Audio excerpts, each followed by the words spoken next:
Well, I had gloves somewhere, and apparently now I don't. Oh, I wish we had a sled, because I would definitely be bringing stuff on a sled right now instead of carrying it. It's not that much, but it's so beautiful out. Everything's covered in ice still. This is my favorite spot. We're through the trees.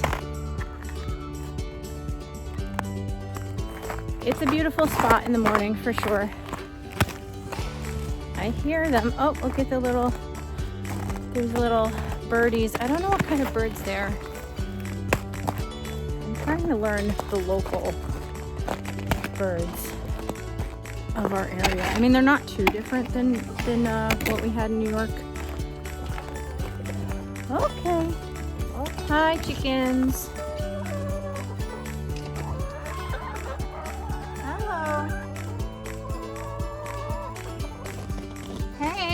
You want to get out of my way? Am I in your way? Are you looking for food? Oh, see, they still have quite a bit of food left over from last night. Here, let's keep putting. Let's continue with the food in there. They've been pecking through the pine shavings. I don't know what they're looking for. If they maybe have food. Oh, you know what? I had dumped the food bucket and tapped it out over there. So I think they're looking for little bits of food, but there's a ton of food inside. It's going to get so wet down here after this stuff thaws. It's going to be wild. But yeah, is that not beautiful? This little area, this little like cove of trees.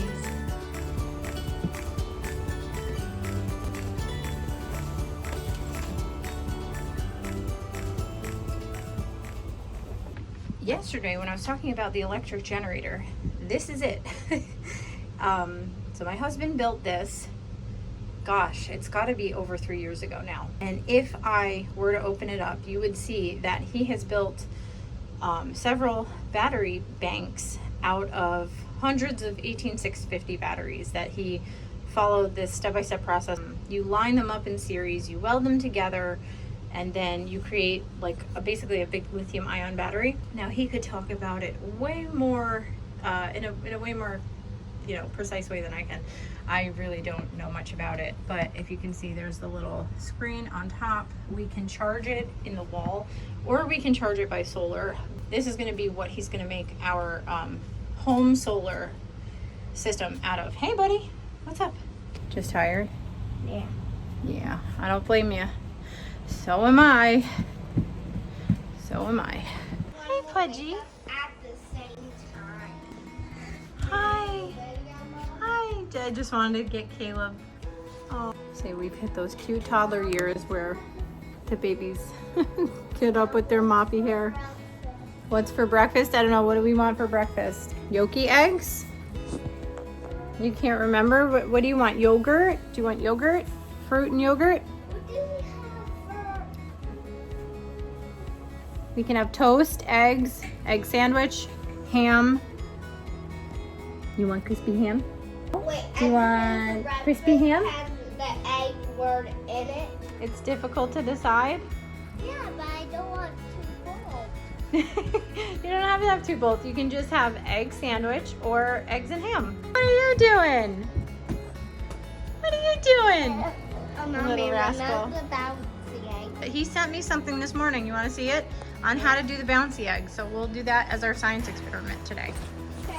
I'm trying to make breakfast right now, and I feel like I have to be like Jesus and multiply this end of sourdough bread into many slices, because my kids want eggy sandwiches. They like yolky eggs on, whoops, no harm, no foul there. Kiss it up to God, right? I guess me and Caleb will just share the heel end of the bread. It's crusty.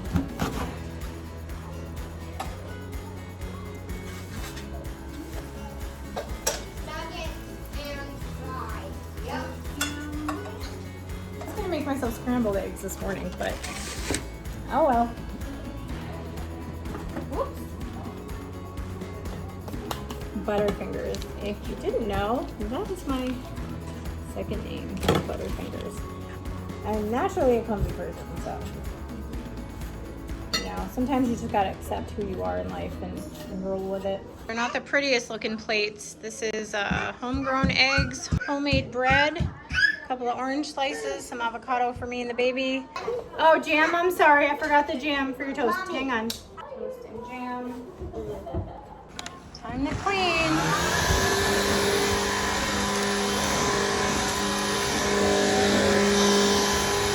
I think the floor needs a mopping too. I'm gonna clean the table off for school. Okay? You okay? Come here.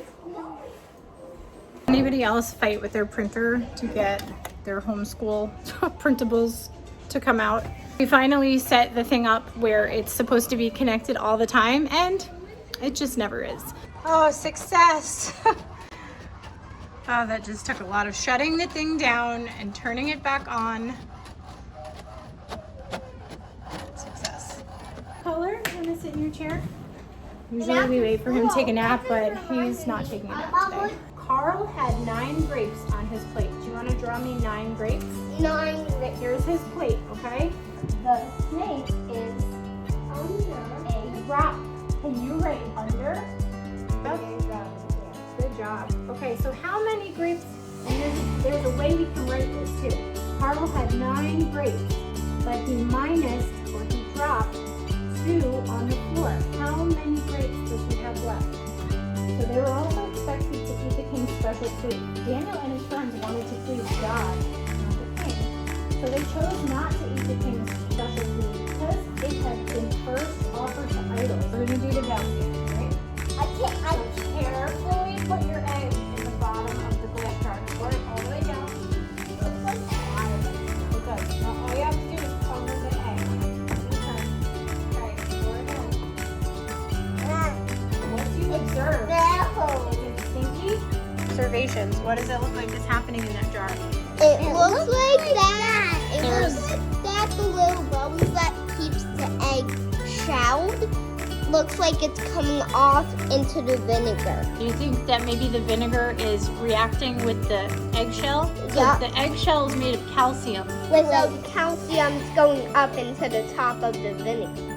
Like there's soda in it, but like... Yeah, that's not soda. I think one of my sourdough starters is ready. I can't quite tell. I think it's starting to fall back down. Typically, you would want to use it when it's doubled and even tripled in size. Hey, turn up fish. You might hear Caleb in the background. Ideally, sometimes it will triple in size, so don't always just rely on that doubling. So you need 200 grams of starter. Yeah, we went over. It's fine. It's fine. It's just gonna ferment a little faster. I need 672 grams of water.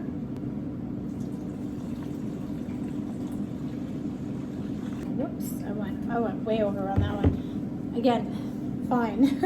we're gonna wing it a little bit today.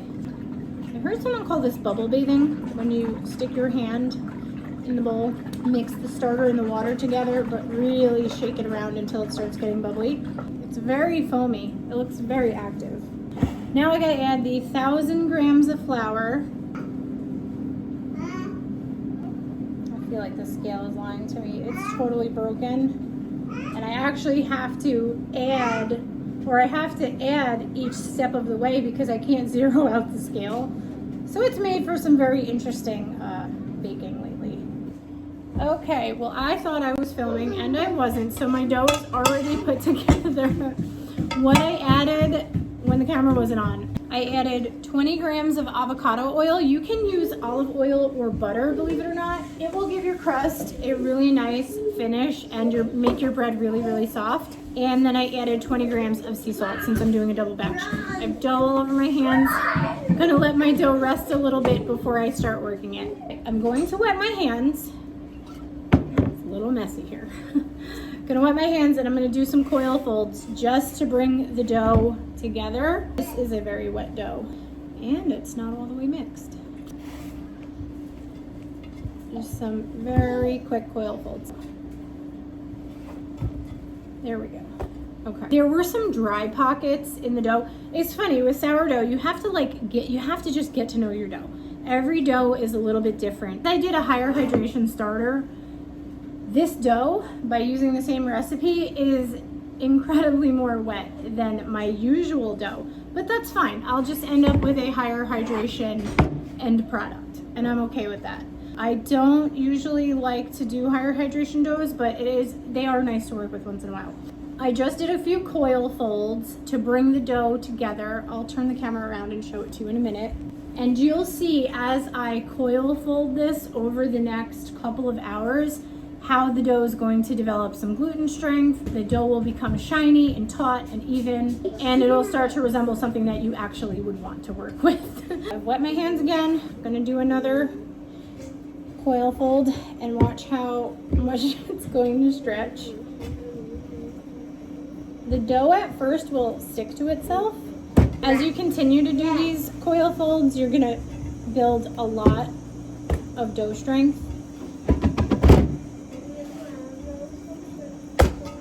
Sometimes I do slap and folds too. But you'll see that the dough went from a really wet, shaggy, almost too wet ball to something that's pretty tight. So that's what the dough is looking like right now. It's still, yeah, I did break the gluten a little bit. It's still very sticky, but as I work the dough, it will get more tight, more taut, and build a lot more gluten strength. I like to just use a pot lid to cover my dough. I know a lot of people use damp towels. They'll use all kinds of things. I like to do my dough in a big stainless steel pot like this, or believe it or not, in a giant Tupperware. That will easily house 4 loaves of dough. I really like batch baking sourdough. I can do 3 to 4 loaves in this container. I just do all my stretchy folds in here. I do all my coil folds. And then I like that the lid seals because it keeps all the moisture in, keeps the heat in. And maybe one day I will sell my loaves of bread. I'm very nervous to do that. I don't really keep track. You can kind of start to tell when the dough starts to look like nice and shiny. Sometimes I only do 2 or 3. Sometimes I do 5. Let's see how much farther it's stretching now.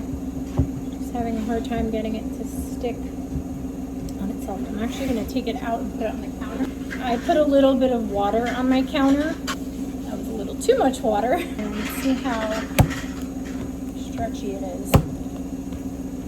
And we'll do one more gentle one just so we don't tear the gluten. But see how it's, now you can actually touch it and poke it, put your hands on it. I'm just gonna get it back into its little vessel, or its big vessel. I don't keep a timer on it. I don't count my stretch and folds or my coil folds, whatever you want to call it. I don't count my folds. I just kind of eyeball it. I'm gonna say I started the process at about 2 o'clock. Oh, we've christened. I need an apron so bad. We have christened the sweatshirt. That's fun. I started this process at about 2 o'clock. It is about 3 o'clock now, and I don't know, I'll maybe check on it another couple of times, do another couple of folds, and then I'll let it bulk proof until this evening where I will put it into its banneton. I cold proof my sourdough usually. Sometimes if I batch bake sourdough, I will bake off 1 loaf of bread that night. But since I'm only making 2, I will most likely put them both in a banneton into the fridge and cold proof them. All right, the dough looks nice and relaxed. So I'm probably gonna do 1 more because it looks really good.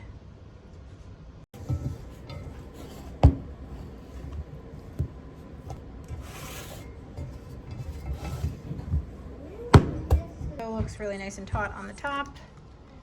You can touch it, hand on it, for the most part without it sticking. It looks like it tore a little bit there. It's about 10 o'clock at night and I could not get to my sourdough. I am just getting to it now. Sometimes this happens, but that's okay. Whatever it is, it is. Again, I'm just starting by putting a little bit of water on the counter. I'm gonna turn her out and see what happens. So let's see. Oh, you don't want to release from. Oh boy. Sometimes it needs a little help, right? Oh my goodness. that was a little difficult. That's a lot of bread still left in there. So now I have a very sticky wall of dough. But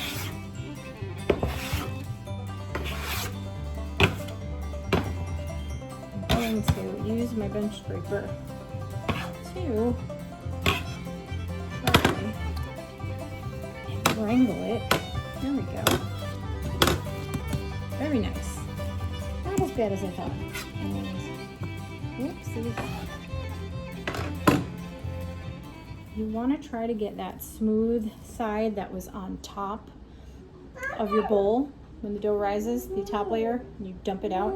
That's the smooth side. So you want to flip the dough on itself until the sticky sides stick to each other and all that's left is the smooth side. I usually give this, oh, it's okay, Caleb's over here.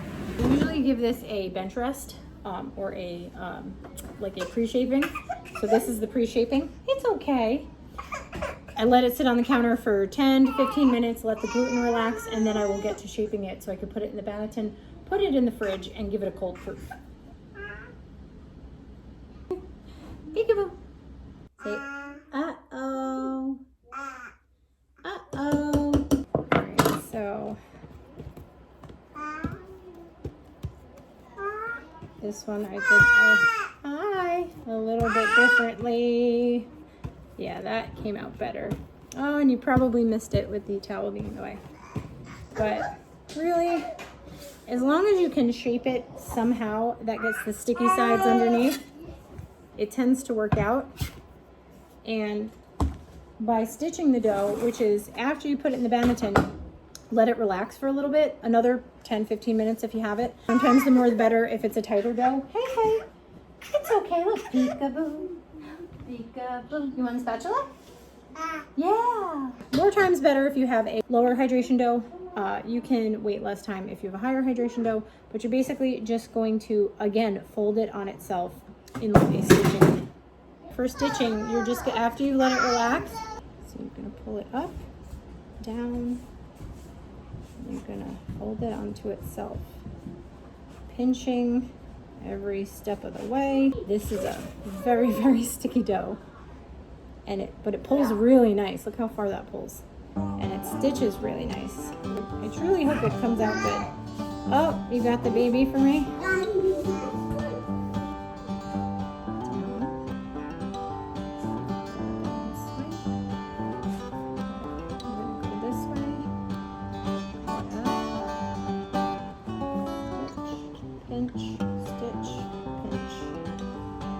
Stitch and pinch. Oh, hold on. I want to make sure I've pinched any weak spots. Okay, so now you have like a nice tight little package where before it was kind of a sticky mess. So now, let's see if you can see it. You have like a nice tight package that you can actually touch. Yeah. So before, when I was touching it, it was very, very sticky. So the nice thing about sourdough is that when you finally get good at one aspect of it, you want to do the next thing. You want to learn how to stitch it. You want to learn how to do a different kind of fold. I know some people get intimidated by it because they're like, oh, do you have to do that? And no, you don't. You can, there's many simpler recipes out there. There's many simpler techniques. Once you master a simple recipe, you kind of want to like level up to the next thing. So that's where I'm at, and that's why I've kind of been playing around with decorating my loaves. It's just more of a creative outlet than anything else. It's not that you have to do it. It doesn't have to look a certain way.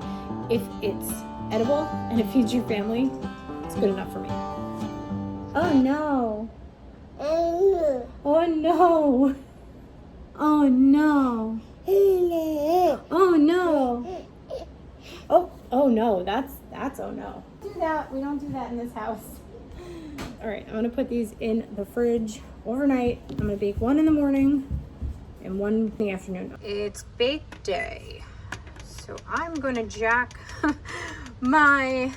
I'm gonna put my oven up to 500 degrees because I wanna preheat my Dutch oven. And I wanna get my Dutch oven really hot, like really hot. So sometimes I will wait half hour, an hour, it just depends what's going on in the house.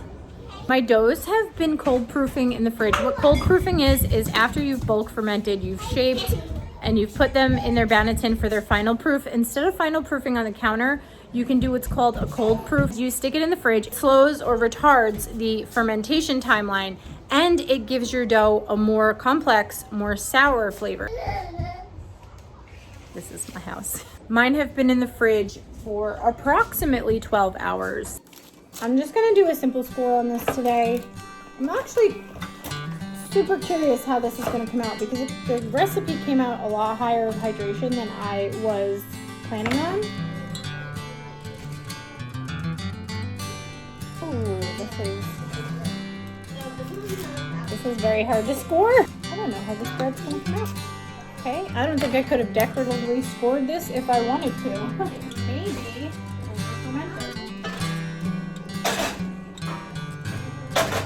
Lock this in.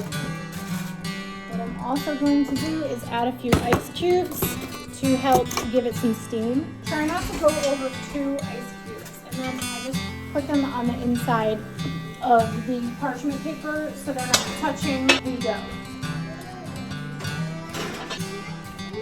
Lower this to 485. So here is the loaf I just stuck in the oven. It came out pretty good. It's got a nice little belly on it. It's got a nice little ear. This is my second loaf. I will also probably be just doing a simple score on. Higher hydration doughs are very hard to score.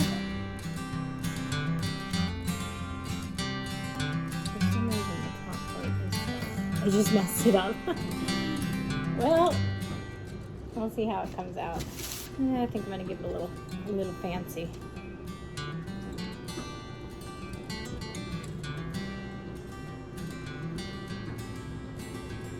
Okay. Ooh.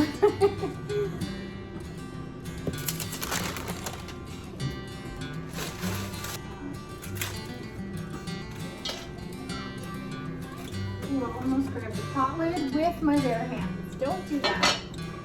That you don't want to do. All right, we just took the second one out of the oven. I'm happy with it. I mean, when it's a little shiny like this, I know something is amiss, but it's not bad. It's got good height on it. It's got a little baby ear. It's got a nice little belly, like a half belly. I'll show some of my other pictures of my other sourdough, and because it'll probably sound like I'm critical of it. And like I said, I'm not. It's like me against myself. It's challenging myself to learn new skills, and I kind of nailed just the basics a while ago, and then this year I started leveling up.